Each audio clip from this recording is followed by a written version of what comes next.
সংবাদ সবাইকে স্বাগত জানাচ্ছি। আমি ফিরোজ তোহা। শুরুতেই সংবাদ শিরোনাম। স্বজন হারানোর বেদনা, স্বৈর শাসকের কান্নার আড়ালে রক্তাক্ত ইতিহাস তুলে ধরল জাতিসংঘ। জানাবো স্বামী স্ত্রীর সম্পর্কে যেভাবে ফাটল ধরল, এবং সর্বশেষ জানাবো ৫ আগস্ট পদত্যাগ করেননি শেখ হাসিনা। স্টেট ডিফেন্সের উদ্ভট দাবি। এতক্ষণ শুনছিলেন সংবাদ শিরোনাম, এবার বিস্তারিত। স্বজন হারানোর বেদনা, স্বৈর শাসকের কান্নার আড়ালে রক্তাক্ত ইতিহাস তুলে ধরল জাতিসংঘ। স্বৈরাচারে শেখ হাসিনা মানুষকে ধোঁকা দিয়ে মায়া কান্না করতে দেখানোর জন্য আড়ালে জনগণের রক্তের উপর দাঁড় করত নিজের সাম্রাজ্য, আর সবার কাছে ভালো থাকার চেষ্টা করত স্বৈরাচারী শেখ হাসিনা। বলেছিলেন, আমি তো আমার সব হারাইছি, বাবা, আমার ভাই, সব হারাইছি। এই স্বজন হারানোর আহাজারি আজ হাসিনার মুখে। অথচ দীর্ঘ ১৭ বছর ধরে তিনি ছিলেন ঘুম, খুন আর দমন পীড়নের মূল নির্দেশদাতা।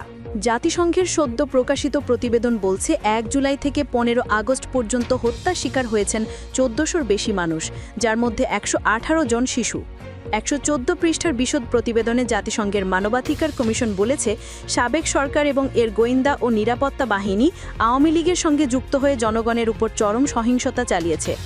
চট্টগ্রাম, রাজশাহী, রংপুর, বগুড়া, খুলনা, সিলেট, গাজীপুর সহ আন্দোলন প্রবণ এলাকাগুলোতে জাতিসংঘের বিশেষ তদন্ত দল সরে জমিনে গিয়ে প্রত্যক্ষদর্শীদের সাক্ষাৎকার নিয়েছে। তদন্তের অংশ হিসেবে ২৩০ জনেরও বেশি মানুষের বক্তব্য নেওয়া হয়েছে, যার মধ্যে ৩৬ জন ছিলেন বর্তমান ও সাবেক আইন শৃঙ্খলা বাহিনীর সদস্য ও গোয়েন্দা কর্মকর্তা।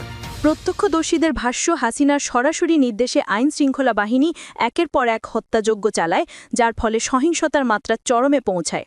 অন্যদিকে হাসিনা আজ মায়া কান্নায় ভাসছেন স্বজন হারানোর বেদনায়। অথচ তাঁরই শাসনামলে হাজারো পরিবার হারিয়েছে তাদের প্রিয়জনকে।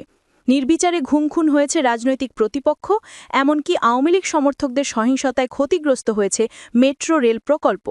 দেশের জনগণ অবশেষে ফ্যাসিস্ট শাসকের মুখোশ টেনে খুলে দিয়েছে। নিজের চালানো দমন নীতির বলি হয়ে ৫ আগস্ট পালিয়ে যেতে হয় হাসিনাকে। জাতিসংঘের প্রতিবেদন আজ প্রমাণ করে দিয়েছে, ইতিহাসের পাতায় স্বৈরশাসকরা শেষ পর্যন্ত নিজেরই নির্মমতার ফাঁদে আটকে পড়ে। স্বামী স্ত্রী সম্পর্কে যেভাবে ফাটল ধরল। একসময় প্রধানমন্ত্রী শেখ হাসিনা প্রভু ভারতের দাসী হিসেবে কাজ করত। ভারত হাসিনাকে পুতুলের মতো নাচাত। তারপরও হাসিনা ক্ষমতার জন্য দাসীর মতো মোদি যা বলতো তাই করত। এজন্য বাংলাদেশের সাধারণ মানুষ মোদি ও হাসিনাকে স্বামী স্ত্রীর সম্পর্ক আখ্যা দেয়। শেখ হাসিনা নিজেই বলেছিল, ভারতকে যা দিয়েছি ভারত আজীবন মনে রাখবে।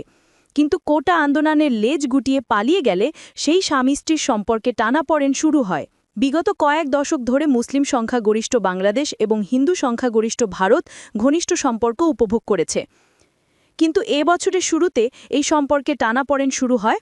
সরকারি চাকরিতে কোটার বিরুদ্ধে যে শান্তিপূর্ণ ছাত্র বিক্ষোভ শুরু হয়েছিল, তা বাংলাদেশের কর্তৃত্ববাদী প্রধানমন্ত্রী শেখ হাসিনাকে ক্ষমতাচ্যুত করার জন্য দেশব্যাপী আন্দোলনে পরিণত হয়।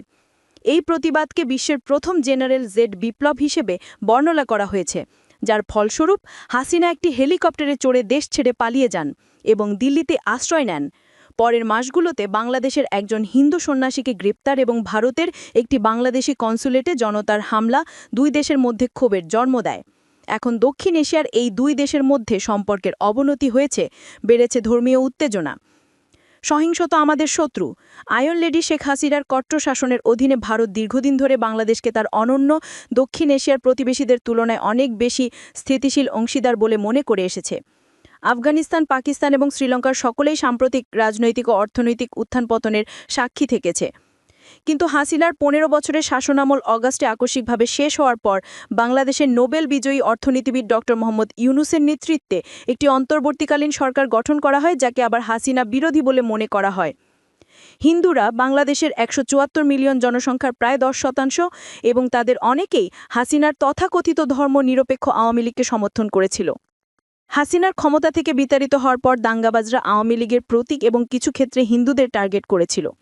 হিউম্যান রাইটস ওয়াচের ডেপুটি এশিয়ার ডিরেক্টর মীনাক্ষী গাঙ্গুলি অগাস্টে রিপোর্ট করেছেন যে বাংলাদেশের কয়েকটি এলাকায় হিন্দু সম্প্রদায়ের সদস্যদের ওপর হিংসাত্মকভাবে আক্রমণ করা হয়েছে, তাদের বাড়ি ঘরে অগ্নিসংযোগ করা হয়েছে, মন্দির ভাঙচুর করা হয়েছে এবং দোকান লুট করা হয়েছে।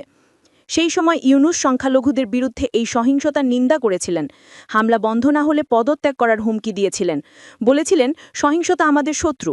দয়া করে আরও শত্রু তৈরি করবেন না। শান্ত হন।